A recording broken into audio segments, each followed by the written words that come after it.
So Jesus asked Bartimaeus, what do you want me to do? And Bartimaeus answered, I want to see. And Jesus said, your faith has healed you. Immediately he received his sight and he followed Jesus. You see, Bartimaeus wasn't just wishing that Jesus might be able to help him, but he knew that Jesus could help him. By faith, Bartimaeus trusted that Jesus was who he said he was and he could do what he needed for him to do.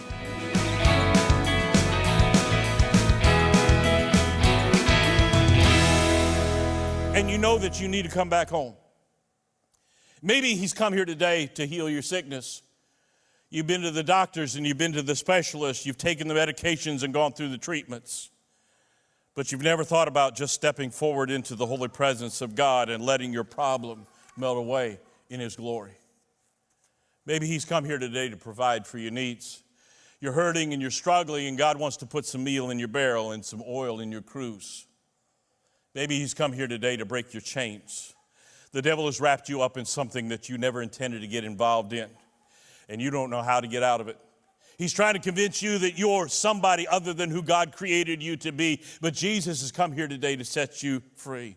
Jesus has come here today to make a difference in your life, and he's daring you to draw close to him.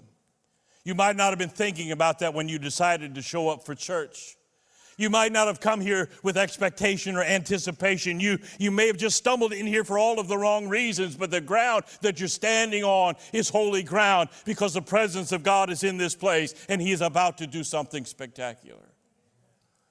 Jesus came to Bethsaida and the word says they brought to him a blind man.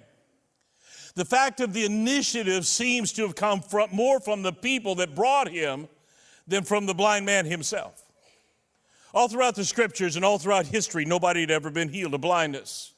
If you were blind, you stayed blind. If you lost your sight and went blind, you stayed blind. Those who were blind knew that their blindness was permanent and unchangeable. Maybe this is the very reason that you're here today. You're convinced that you're too far gone for the power of God to fix you. You've already given up and declared the game to be over, but I want you to know that there is a power here today that you've not accounted for. It's the presence of our holy and righteous God, and he's about to rock your world.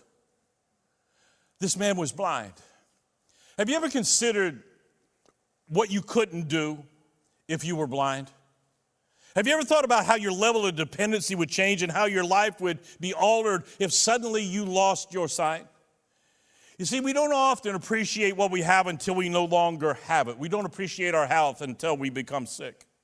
We don't appreciate our mobility until we're unable to move. We don't appreciate our children until our house is empty, and I know some of you can't wait to appreciate yours. We don't appreciate our husband or our wife until they've passed away. Too often, we don't appreciate what we don't have until we come to understand what we're missing. This blind man didn't know what he was missing because he was more than just physically blind. He was also spiritually blind. He couldn't see beyond his present circumstances. He couldn't see that Jesus was the Messiah. He couldn't see that Jesus could change his life. He couldn't see that Jesus could set him free from his present situation and give to him a new start. There are many people today who are spiritually blind. They're not seeking God. They're not wandering into the church hoping to find an answer. They're not pursuing the Savior hoping to get help because they don't know what they're missing. Those people aren't going to come here on their own. They see no need. And that's why Jesus commanded you and me to go out into the highways and the hedges and bring them in. Bring them in. Go and find the people who can't see and bring them to me. We need some go-getters in the church today. We need some people that will get up off of their comfortable seats, walk out the doors of the church, and go find people that can't see and bring them to the Lord. If your husband or wife is lost and without Christ, you can't wait until they get the urge to come to church. If your children are living without God, you can't wait until they want to seek his face. If your friends are wandering aimlessly in sin, you can't wait until they see the light. You have to bring them to the light. You have to take the initiative and go get them and bring them in. The word says that Jesus took the blind man by the hand and he led him out of town. He took him out of his usual surroundings. Jesus took this blind man out of his usual atmosphere. He took him away from those who only knew him as a blind man. He took him out of the place where he lived as a beggar. He took them out of the context that identified him as a hopeless case. And he took this blind man somewhere where he could give to him a new identity. If you ever want God to make a difference in your life, you might have to change your atmosphere. You have to get away from the places that identify you by your handicap. You have to get away from the people who are just as handicapped as you are.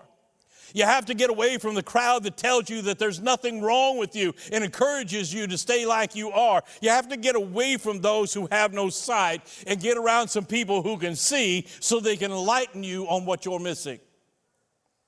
That's why God put the church here. We're here to present a contrast to what's out there. We are intentionally different. We are different on purpose. Church, you're not listening. We are intentionally different. We purposely don't look like the world or smell like the world or sound like the world or act like the world because we are people of sight. We can see what we couldn't see until we met Jesus. And now, amazing grace, how sweet the sound that saved a wretch like me. I once was lost, but now I'm found. I was blind, but now I can see. How many of you can see this morning? Jesus led him out of town. Now, I was going to skip this part because I preached on it before, but God wanted me to preach on it again because he said a lot of you didn't get it the first time. The word says Jesus spit on his eyes. I have researched this for years. I really don't know how to spiritualize that. This blind man was brought to Jesus against his own judgment. He was led out of town, most likely against his will, and away from everything that he was familiar with. And the very first thing that Jesus does is spit on him. If his friends would have told him, we're going to get you to Jesus, and he's going to take you by the hand and lead you out of town, and then he's going to spit on you, my guess is he would have said, I ain't going. Why? Because the process... Listen to this, the process wouldn't have appealed to him. So many people today say, I want what God has to offer, but I'm not going to do that to get it. I want God to forgive me, and I want God to save me from my sin, but I'm not going to the altar during the invitation. I want God to help me with my problems and clean up my mess, but I'm not going to humble myself and get down on my knees in prayer. I want a better life, but I'm not going to act like some religious fool. If that's your attitude, then your situation isn't going to change. Because you'll only receive God's help if you're submissive to God's will. God won't deliver you until you surrender to him and trust him. You see, some people never see any change in their life because they fight the process. Jesus asked the man, do you see anything? And he said, I see men as trees walking around.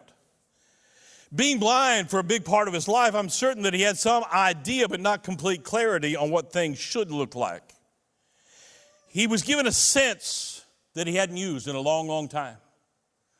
Now, I'm certain that he could identify smells with accuracy, that he would know who was near him without him saying a word. I'm sure that his touch was sensitive and he could point out details by passing his hand across something.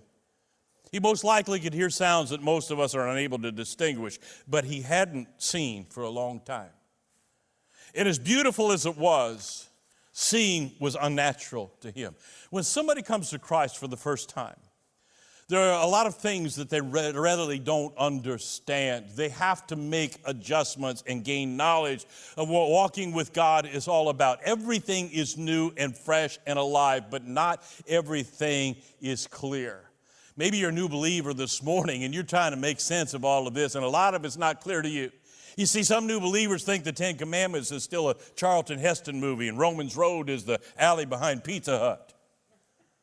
God never does half a job.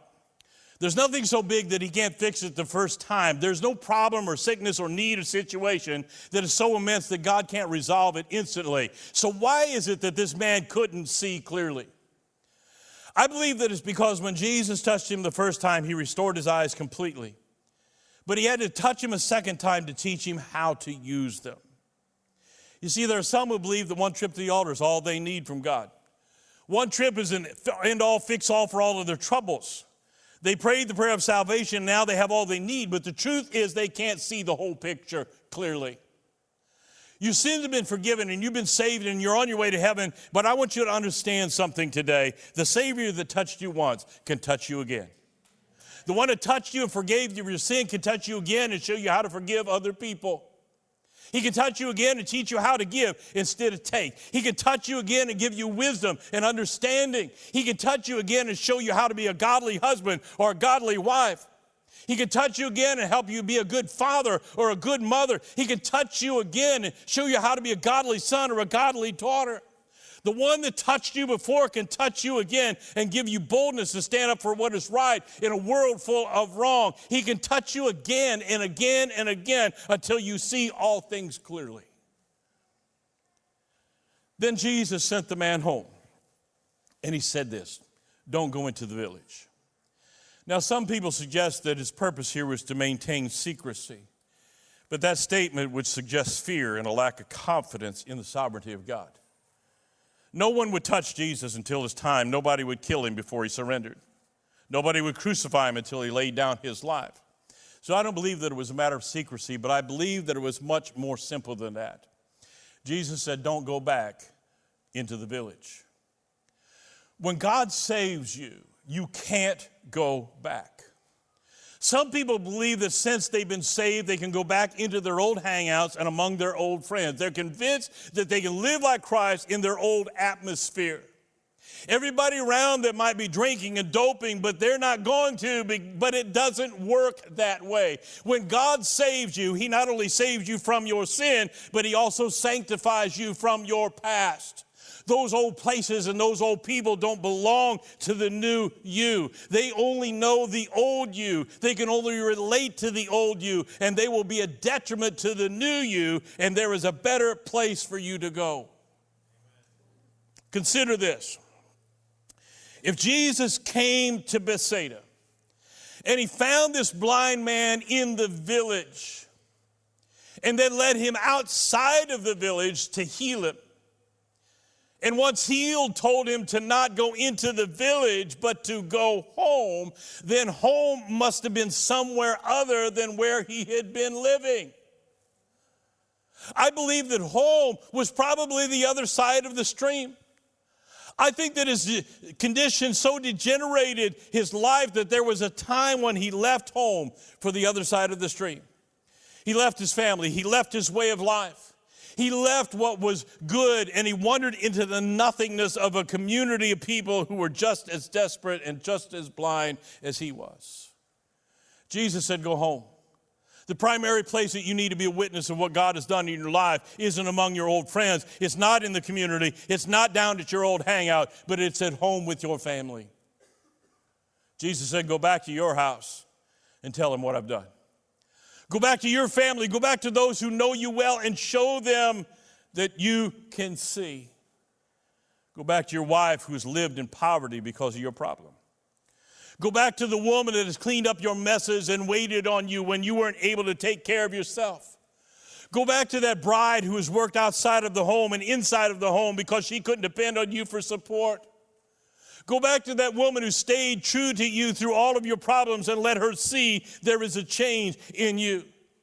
Go back to your children who've only known their daddy as a blind man. Go back to those kids who can never count on you to be there, and get out the baseball glove and get out the jump rope and play with those kids that you've never played with before.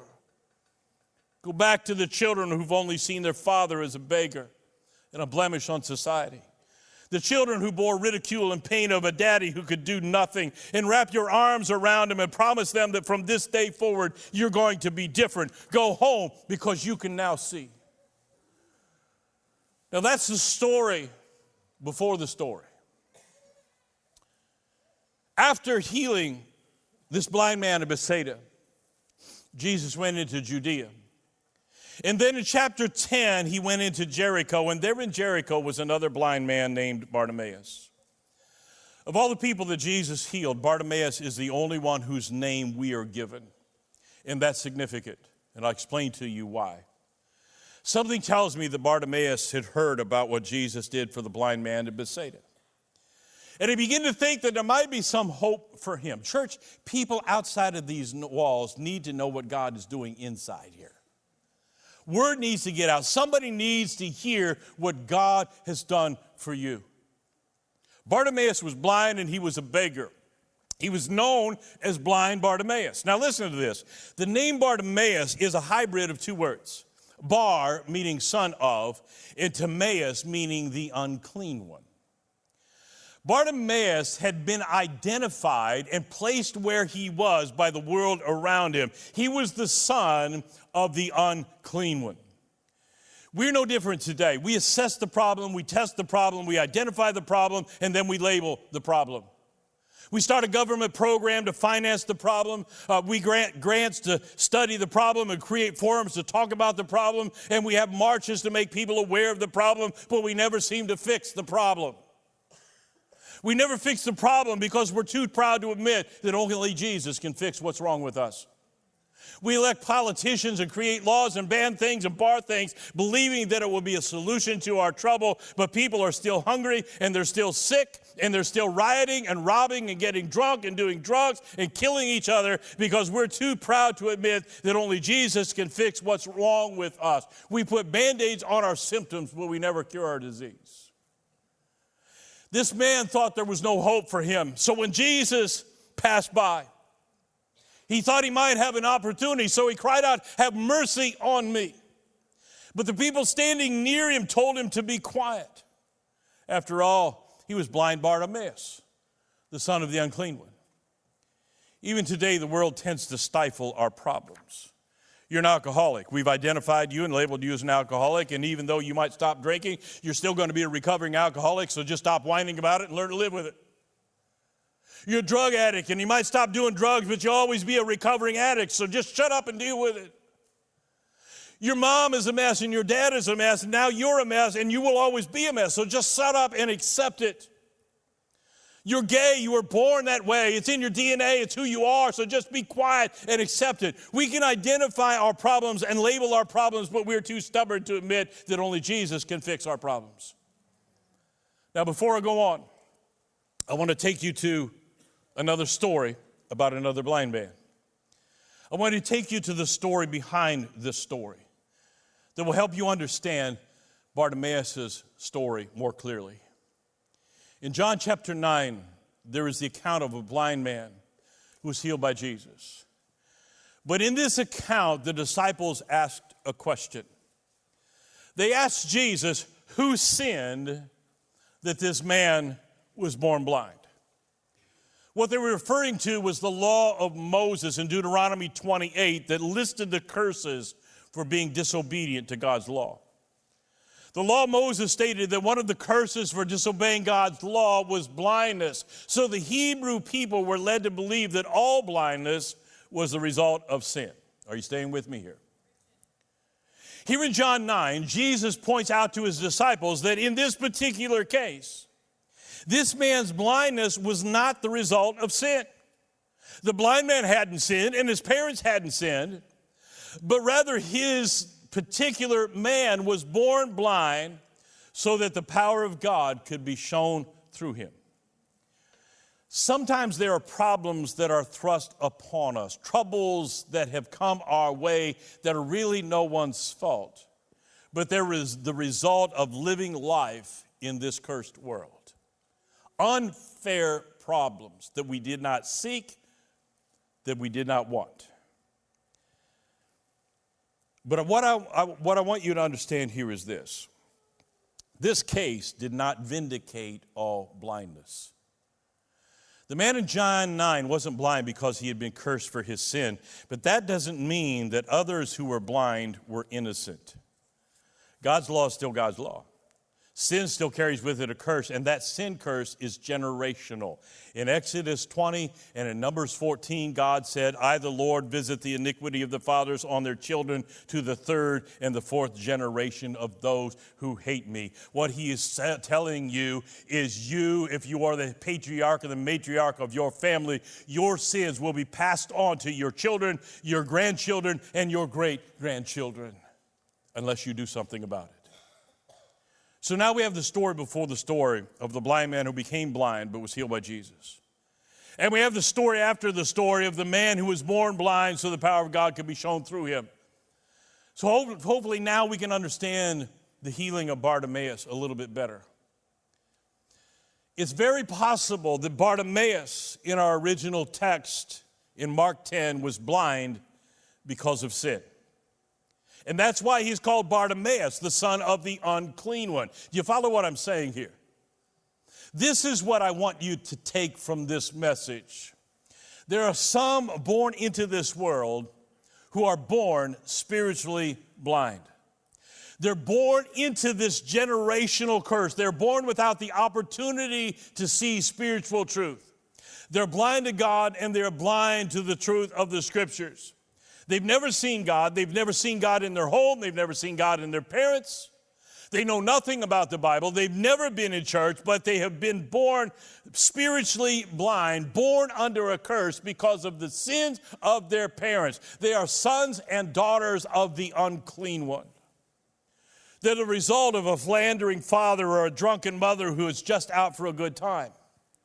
But their good time has brought a child into the world that they did not want and do not prioritize, and that innocent child is born blind to spiritual truth. Very unfair.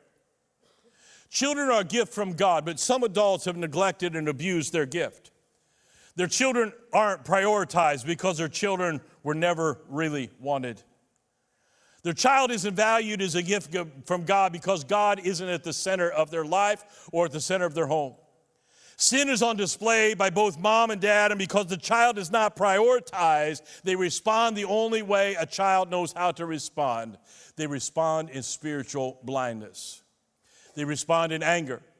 They respond in disobedience and rebellion because they feel the darkness and the desperation around them, and they're frustrated with the curse that has come upon them because of mom and dad. They're blind. They can't see how life should be, so they mimic what they hear and what they know. They hear mom and dad cussing each other out, so they talk back and they refuse to obey. They fight with other children because it's what they've learned at home. They're in trouble at school. They show no respect for authority because they've been born into the blindness of their parents.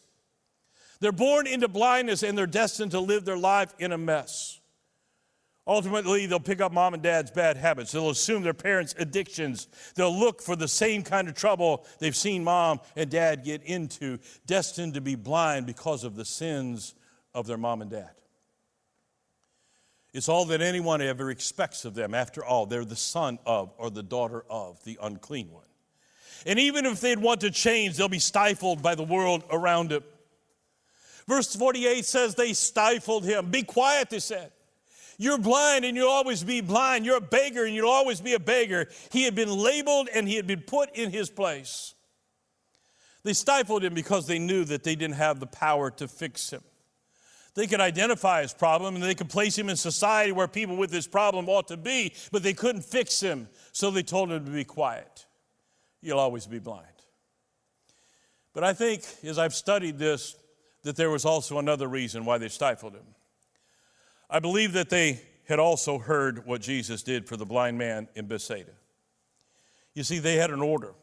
They had a structure for their society, and everybody was already in place where they should be. They knew that if Jesus was to come along and heal this blind man, he would no longer be a blind man. Listen to me here. If Jesus healed him, he would be able to see. And if he was now able to see, he might also be able to work.